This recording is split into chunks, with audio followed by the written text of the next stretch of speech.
இன்றைய நற்செய்தி வாசகம் மத்தேயு எழுதிய நற்செய்தியிலிருந்து வாசகம் 22ஆம் அதிகாரம் 1 முதல் 14 வரை உள்ள வசனங்கள்.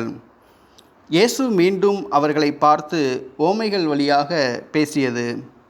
விண்ணரசை பின்வரும் நிகழ்ச்சிக்கு ஒப்பிடலாம். அரசர் ஒருவர் தம் மகனுக்கு திருமணம் நடத்தினார்.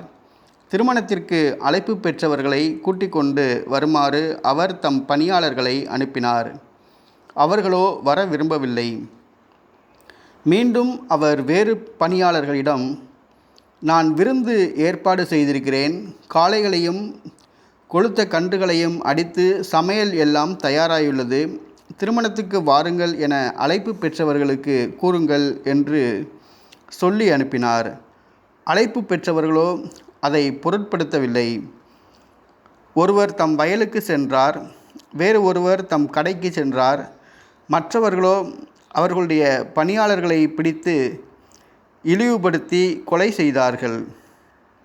அப்பொழுது அரசர் சினமுற்று தம் படையை அனுப்பி அக்கொலையாளிகளை கொன்றொழித்தார். அவர்களுடைய நகரத்தையும் தீக்கிரையாக்கினார். பின்னர் தம் பணியாளர்களிடம், திருமண விருந்து ஏற்பாடாகிவிட்டது, அழைக்கப் பெற்றவர்களோ தகுதியற்று போனார்கள்.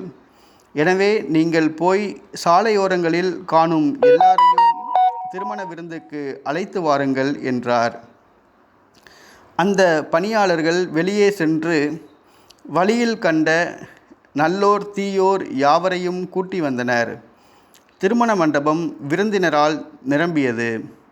அரசர் விருந்தினரை பார்க்க வந்தபோது அங்கே திருமண ஆடை அணியாத ஒருவனை கண்டார்.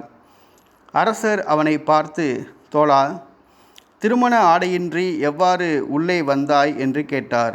அவனோ வாயடைத்து நின்றான். அப்போது அரசர் தம் பணியாளர்களிடம், அவனுடைய காலையும் கையையும் கட்டி புறம்பே உள்ள இருளில் தள்ளுங்கள், அங்கே அழுகையும் அங்கலாய்ப்பும் இருக்கும் என்றார். இவ்வாறு அழைப்பு பெற்றவர்கள் பலர், ஆனால் தெரிந்தெடுக்கப்பட்டவர்களோ சிலர். இது கிறிஸ்துவின் நற்செய்தி. கிறிஸ்துவே உமக்கு புகழ்.